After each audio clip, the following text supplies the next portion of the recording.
այս մարդիկ լսելու ընտունակություն չունեն, հասկանալու ընտունակություն չունեն, սրանք գնում են մի ճանապարհով, որը վտանգավոր է մեր երկրի եւ մեր ժողովրդի համար, ինչ հնարավոր է հայաթափեն։ Իրենք իրականացրեցին դա Արցախում, հիմա մենք բոլորս տեսնում ենք, որ շատ հաստատուն քայլեր են անում,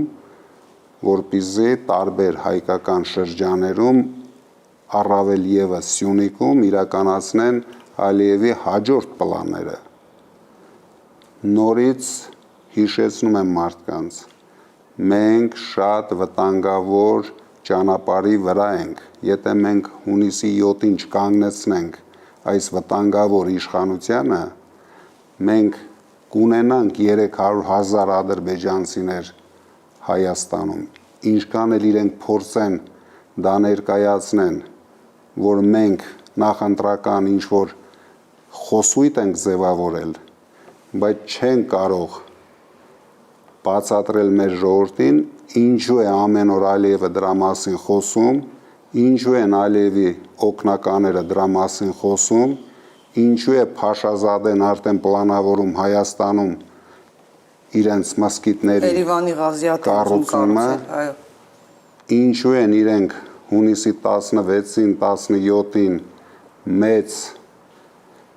ֆորում, փառատոն կազմակերպել Մեղրիից ընդամենը 10 կիլոմետր հեռավորության վրա Օրդուբադում, դրա բացատրությունը իրենք չունեն։ Իրենք միայն փորձում են ամեն ինչ անեն, հունիսի 7-ին վերընտրվեն, չհասկանալով, որ հայ ժողովուրդը այս անգամ իրեն չի ներելու։ Եթե ինչ-որ տեղ կարողացան հայ ժողովրդին խաբեցին Արցախի կորստի պատճառների մասին, բայց իրենք ոչ մի ձևի չեն կարողանալու հայ ժողովրդին բացատրեն,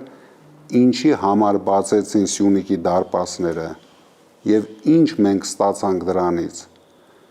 Մենք բացարձակ ցանկություն չունենք Ադրբեջանը միացնենք Թուրքիայի հետ։ Դա ինչ է մեզ տալիս։ Բացի այն մեծ խնդիրներից, ինչը որ հետևելու է այդ քայլերից հետո։